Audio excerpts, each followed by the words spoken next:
guys. So here's where I'm at in the process of the quarter panel. So getting pretty close to welding. So last time you saw it, the panel was tucked underneath.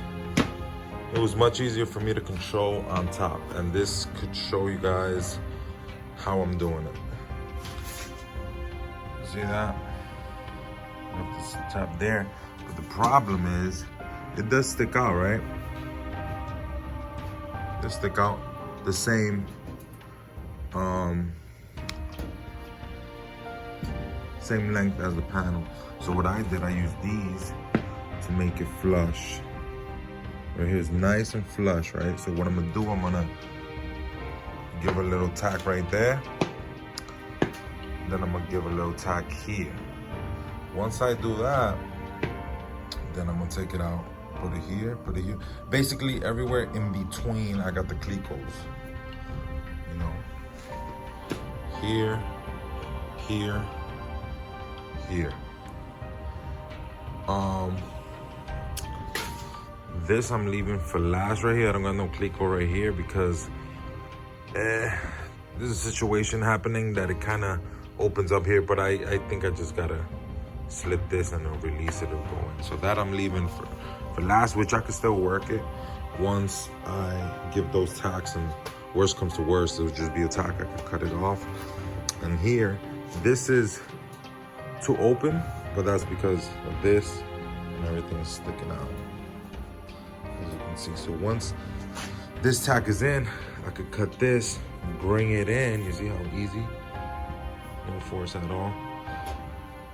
Bring it in, so that will close that gap all the way down. Then I can start, tacking my fan.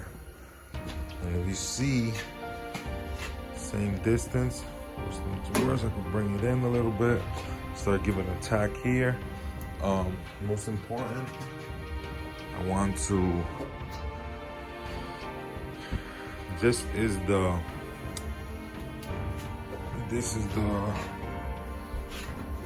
what is used for the molding right here. So most important, I want to make sure that this is gonna fit.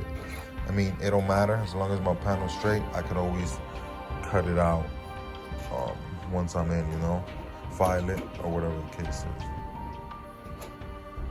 So I want to just make sure this is gonna fit. And you see right here, obviously it looks like I gotta cut these lines I did previously, but they change. And then once I give it tacked, I do have my molding, for the fin, put it along there, see how everything looks. Then I'm also gonna bring the molding, from storage, put it here and see how it lays out. Install it, remove it. Well, rough install. I'm not gonna put the clips on or anything like that. Maybe I'll put one or two. Yep, but I'll give you guys an update. How's it coming?